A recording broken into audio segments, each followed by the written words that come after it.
Dan gilanya masa bakti sebagai tentara cadangan ini tuh bisa diperpanjang sampai entah kapan loh. Nggak ada batas waktunya jadi. လူငယ်တွေကိုစပြီးတော့သူတို့ target ထားလိုက်တဲ့အချိန်မှာလူငယ်တွေမှာပထမကတည်းကအနာဂတ်ပြောင်းနေတဲ့လမ်းအကုန်လမ်းပြောင်းနေတဲ့အချိန်မှာသူတို့ကသူတို့လုပ်လိုက်တဲ့အတွက် Disebut dalam sehari, kedutaan Thailand di Yangon tuh bisa didatengin 2.000-an orang yang pengen ngajuin visa ke Thailand. Kita bahas Asia Tenggara lagi. Ini yang lagi rame banget nih di negaranya. Kalau di kita sih beritanya setahu gue tuh belum terlalu kedengeran ya. Jadi gue tuh mau bahas Myanmar. Yang pemerintah junta militernya sekarang tuh lagi ketar-ketir. Soalnya kebijakan baru mereka malah ngebikin anak-anak mudanya pada pengen cabut dari Myanmar. Ini kan gila ya. Udah kan di wilayah pinggiran mereka mulai kalah sama kelompok pemberontaknya. Sekarang di kota-kotanya mereka malah mau ditinggalin sama anak-anak mudanya. Makin berpotensi kalah kan ini junta kalau kayak gini caranya. Tapi apa sih sebenarnya yang tiba-tiba bikin anak-anak muda di Myanmar tuh pada pengen cabut? Ya udah kalau gitu, ayo langsung aja kita bahas kebijakan wajib militer yang baru aja diresmiin di Myanmar. Kenapa nih kebijakan ini sampai ngebikin anak-anak mudanya malah pada pengen cabut? Di Learning by Googling. Oke, jadi kalau mungkin lo ngikutin beritanya, pemerintah junta militer Myanmar beberapa hari yang lalu, mereka tuh baru aja naikkan kebijakan baru. Kebijakan wajib militer buat anak-anak mudanya dan tentara-tentaranya yang udah pensiun. Dan di sini respon anak mudanya ternyata panik mereka. Ya, kebanyakan anak muda Myanmar kan mereka sikapnya emang anti kudeta ya dari awal. Anti pemerintahan junta. Tahu-tahu sekarang disuruh wamil. Ya, pada nggak mau lah. Ih, kenapa gue harus jadi antek pihak yang selama ini gue lawan? Nggak mau ah. Pada gitu mikirnya. Dan gara-gara ini akhirnya anak-anak muda di Myanmar, khususnya di kota-kota gede kayak di Yangon, mereka tuh pada berbondong-bondong pengen ninggalin Myanmar sekarang. Bahkan saking banyak yang pengen cabut, banyak pihak yang nyebut kalau kebijakan wajib militer ini tuh bakal ngebikin terjadinya eksodus anak muda Myanmar ke luar negeri. Bakal sebesar itu ya dampaknya ya. Tapi sebelum kita bahas efeknya lebih jauh, gue mau ngomongin lebih detail dulu nih tentang kebijakan wamilnya. Alasan kebijakan ini tuh sebenarnya apa sih? Last week, Myanmar announced compulsory conscription. The youth will have to serve in the military as and when they're called. Most of them don't want to do that. So they're fleeing the country. They want to escape before the law comes into force. Jadi kalau kita ngomongin soal penerapan aturan wamil di sana, pastinya ini nggak lepas dari kondisi di Myanmar yang makin chaos ya, khususnya kondisi di wilayah perbatasan dan wilayah-wilayah yang jadi basisnya kelompok-kelompok pemberontak. Kalau lu ingat di video kita ngebahas soal update kondisi terbaru di Myanmar, di situ kan disebut ya kalau kondisi Myanmar tuh belakangan ini tuh emang makin nggak kondusif. Kelompok-kelompok pemberontak yang mutusin buat bersatu demi ngelawan militer Myanmar, mereka tuh mulai berhasil neken basis-basis militer di wilayah-wilayah perbatasan. Dan pastinya kondisi ini ngebikin kontrol militer tuh jadi makin melemah. Dan di sisi lain, pengaruh kelompok pemberontak jadi makin menguat. Ya, walaupun sampai sekarang perlawanan kelompok pemberontak ini tuh masih belum nyampe ke wilayah-wilayah vital ya. Belum nyampe ke kota-kota penting di Myanmar. Kayak misalnya ke ibu kota Naypyidaw atau ke Yangon. Tapi ya tetap aja kan, walaupun belum nyampe ke wilayah vital, keberhasilan kelompok pemberontak ngambil alih banyak wilayah pinggiran itu tuh bener-bener ngasih pukulan telak ke militer Myanmar. Dan alasan inilah yang sama banyak pihak dinilai jadi latar belakang kenapa pemerintah Myanmar mutusin buat nerapin aturan baru. Aturan wajib militer buat anak-anak muda di sana. Jadi di pinggiran mereka kehantem terus, ngerasa butuh pasukan lebih banyak, akhirnya ya itu bikin aturan wajib militer. And at the same time, it shows the weakened state of the military.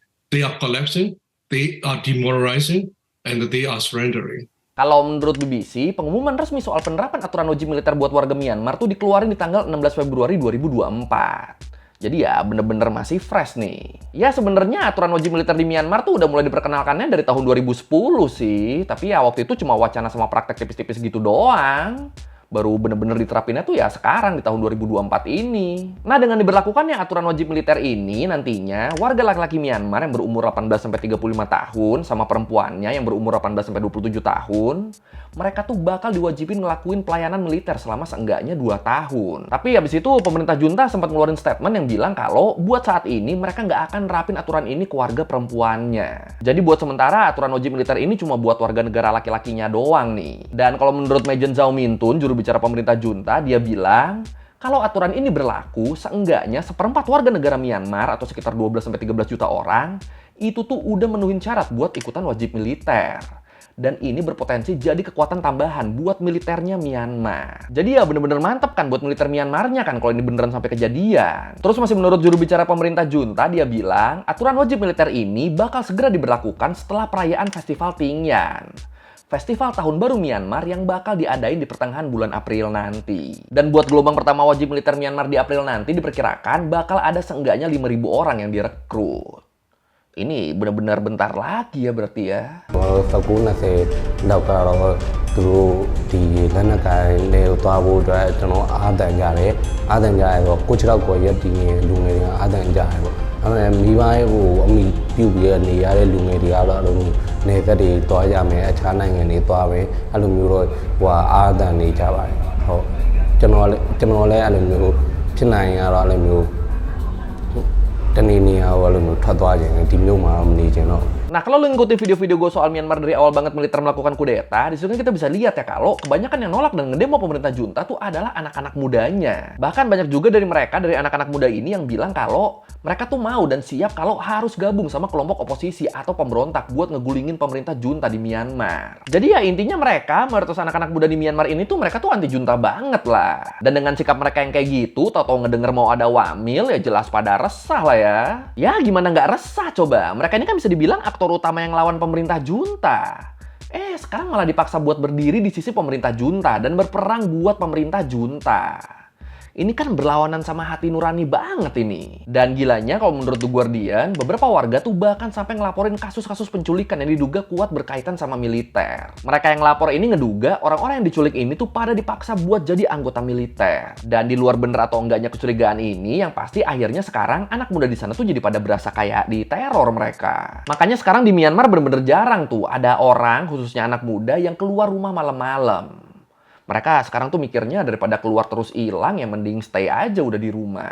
သူတို့ရဲ့အဓိက target ကလူငယ်တွေဖြစ်တယ်လူငယ်တွေကိုစပြီးတော့သူတို့ target ထားလိုက်တဲ့အချိန်မှာလူငယ်တွေမှာပထမကတည်းကအနာဂတ်ပြောင်းနေတဲ့လမ်းအကုန်လမ်းပြောင်းနေတဲ့အချိန်မှာသူတို့ကသူတို့လုံးလိုက်တဲ့အတွက်အကုန်လုံးရွှေရုပ်တဲဖြစ်ပြီးတော့နားလဲနာကြည့်ရောဝမ်းလဲဝမ်းနေတယ်ကြောက်စိတ်ကလည်းပို့ပြီးတော့လွှမ်းမိုးလာတယ်ပေါ့လေသူတို့အနာဂတ်ကပထမကတည်းရေစုံမျိုးနေတဲ့အချိန်မှာအခုစစ်တပ်ကဲလိုမျိုးထုတ်ပြန်လိုက်တဲ့ထုတ်ပြန်ချက်က ဒီစစ်တပ်ကအမှားဆုံးလုပ်ရတဲ့ခုလေးဖြစ်မယ်ပြီးတော့သူတို့ရဲ့ဒီအကြီးမားဆုံးသူတို့အိမ်မက်ကိုရိုက်ချိုးလိုက်တဲ့အရာတစ်ခုလို့လည်းမြင်ပါတယ် Dan kekhawatiran lain soal aturan wajib militer ini juga disuarain sama aktivis-aktivis di Myanmar. Mereka bilang para pasukan wajib militer ini tuh nantinya tuh bakal cuma dijadiin porter, bakal cuma dijadiin juru angkut ke garis depan wilayah perang. Dan berdasarkan pengalaman-pengalaman sebelumnya nih disebut, para porter ini tuh seringnya tuh malah jadi semacam tumbal gitu.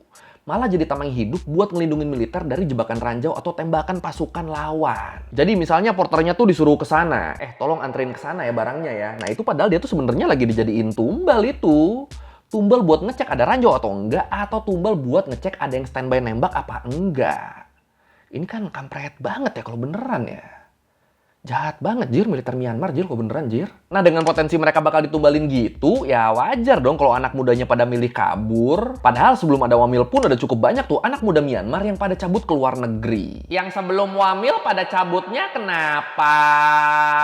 Kalau menurut BBC, kondisi yang nggak stabil di dalam negeri Myanmar tuh kan nimbulin banyak masalah ya. Termasuk soal nyari kerja yang jadi makin susah. Nah gara-gara masalah ini jadinya banyak tuh pemuda-pemuda Myanmar yang akhirnya mutusin buat kabur ke negara lain dan nyari kerjaan di sana buat ngehidupin keluarganya yang masih ada di Myanmar. Jadi ya kebayang kan, dulu aja waktu awal-awal kudeta itu udah cukup banyak tuh anak-anak muda yang pengen kabur dari Myanmar. Apalagi sekarang setelah ada wamil.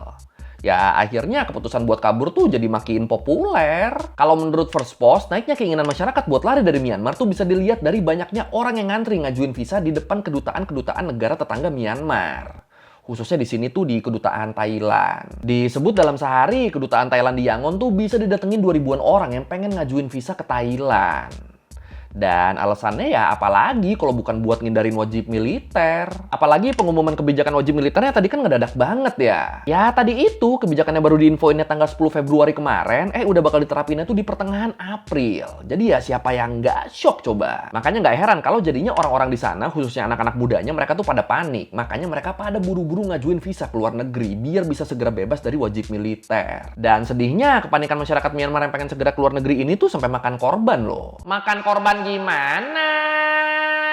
Kalau menurut Radio Free Asia disebut, antrian di kantor pengurusan paspor di kota Mandala yang membludak itu tuh ngebikin 2 orang meninggal dan beberapa orang luka-luka. Ini kan gila loh, berarti kan emang segitu paniknya ya sampai ngantri paspor aja ada 2 orang yang tewas. Ngantri paspor doang loh, nggak ikut perang loh. Gila.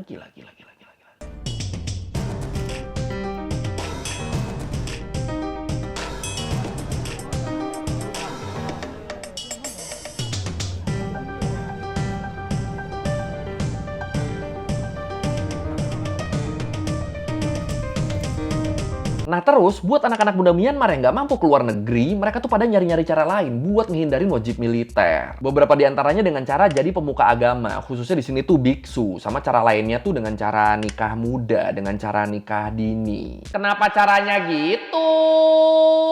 Jadi gini, kalau menurut BBC, pemerintah Myanmar tuh nyebut ada beberapa kelompok masyarakat yang bisa bebas dari wajib militer karena dianggap nggak layak buat ikutan dinas militer. Beberapa di antaranya tuh orang-orang yang udah nikah, pemuka agama, sama disabilitas. Dan karena alasan inilah akhirnya beberapa orang tuh mutusin buat jadi biksu aja udah, atau milih buat kawin aja lah udah, biar bisa lolos dari wajib militer.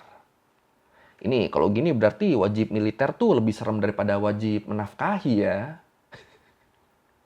Padahal wajib militer kan cuma 2 tahun ya, dan selama itu hidup lu juga ditanggung sama negara, bandingin sama wajib menafkahi anak orang. Udah kan seumur hidup kan, beban hidup nambah lagi gara-gara ada kepala-kepala lain yang harus kita hidupin. Tapi tetap ya orang lebih takut yang wajib militer ya. Oke. Mantap. Oh iya, selain aturan soal wajib militer yang nyasar anak muda di sana, pemerintah junta Myanmar juga bakal segera nerbitin aturan soal penugasan mantan anggota militer ke medan perang. Jadi tentara-tentara yang sebenarnya udah pensiun-pensiun, yang udah pada berhenti, itu nanti bakal bisa ditugasin lagi tuh ke medan perang. Dan buat yang ini, kalau menurut juru bicara pemerintah junta tadi, si Maijen Zaumintun tadi, dia bilang, mantan anggota militer yang masa purna tugasnya di bawah 5 tahun, itu wajib balik lagi ke militer sebagai tentara cadangan. Jadi kalau misalnya lu mantan tentara tapi pensiunnya belum nyampe 5 tahun, nah itu lu wajib jadi tentara cadangan tuh. Terus aturan tadi juga nyebut kalau semua tentara yang udah dapat izin buat ngundurin diri atau pensiun, itu bakal secara otomatis jadi tentara cadangan selama 5 tahun sejak masa berakhirnya tugas. Dan gilanya masa bakti sebagai tentara cadangan ini tuh bisa diperpanjang sampai entah kapan loh. Nggak ada batas waktunya jadi. Soalnya bener-bener di undang-undang yang baru ini tuh sama sekali nggak ada disebut soal berapa lama maksimalnya masa bakti mereka sebagai tentara cadangan bisa diperpanjang. Jadi ya bisa aja ada mantan tentara yang jadi tentara cadangan buat selamanya, selama fisik dia tuh masih kuat. Ini kan gila ya, berasa semua lini disuruh ikutan perang kan kalau gini kan. Yang muda-mudanya disuruh wamil, tentara-tentara yang harusnya udah pensiun pada disuruh jadi tentara cadangan. Wah bener-bener diturunin tuh semuanya tuh. Dan gilanya kalau dibilang aturan ini adalah ide-ide busuknya junta militer Myanmar, mereka nggak terima loh. Soalnya kalau menurut mereka, berdasarkan keterangan dari Min Aung Hlaing, pemimpin pemerintah junta Myanmar, dia bilang aturan ini tuh dibikin berdasarkan permintaan dari para veteran militer Myanmar sendiri loh. Jadi dia ngeklaim kalau aturan tentara cadangan ini tuh permintaan dari para veterannya sendiri, bukan paksaan dari pemerintah junta. Iya, percaya, iya. Siapa yang berani nggak percaya coba? Padahal kalau kita ingat-ingat cukup banyak kan ya anggota militer Myanmar yang pada akhirnya tuh pada cabut dari militer karena ngerasa yang dilakuin sama pemerintah junta tuh salah. Udah faktanya kayak gitu, terus sekarang malah dibilang kalau veteran perangnya sendiri yang nawarin diri buat jadi tentara cadangan. Ya udah, percaya aja udah. Tapi kalau menurut lu sendiri gimana nih? Aturan ini tuh beneran pure permintaan dari para veteran atau ini cuma akal-akalan pemerintah junta aja nih? Yang mana nih? Silakan komen. အဲ့ဥပဒေမှာတော့ကျွန်တော်တို့အဓိကတော့စစ်မှုထမ်းနေနဲ့စစ်မှုထမ်းဟောင်းနေနဲ့ပဲသက်ဆိုင်ပါတယ်အဲ့ဒါကတော့အဓိကအနှစ်ချုပ်ကတော့ဒီတပ်မတော်ကနေပြီးနှုတ်ထွက်ခွင့်အငြိမ်းစားယူခွင့်ရထားတဲ့နေ့ကနေစပြီးဒါနှစ်အထိတည်းမှာအကျုံးဝင်တဲ့သူတွေဟာအရန်ဖြစ်ဒါအရန်တပ်ဖွဲ့နိုင်စစ်မှုထမ်းဆောင်တာတောင်ရှိပါတယ်ဒီနေရာမှာလည်းအားလုံးကျွန်တော်တို့ကဒါ Oke, sekian Ler Minggu kali ini tentang wamil di Myanmar yang baru diberlakukan, yang ternyata malah bikin anak-anak mudanya pada kabur tuh. Kalau lu merevisi kayak gue udah salah, atau mau nanya, atau nambahin kayak di video, bisa tulis di komen, kita diskusi kayak biasa. Sekali lagi, thank you dan jangan lupa like, comment, subscribe. Bye!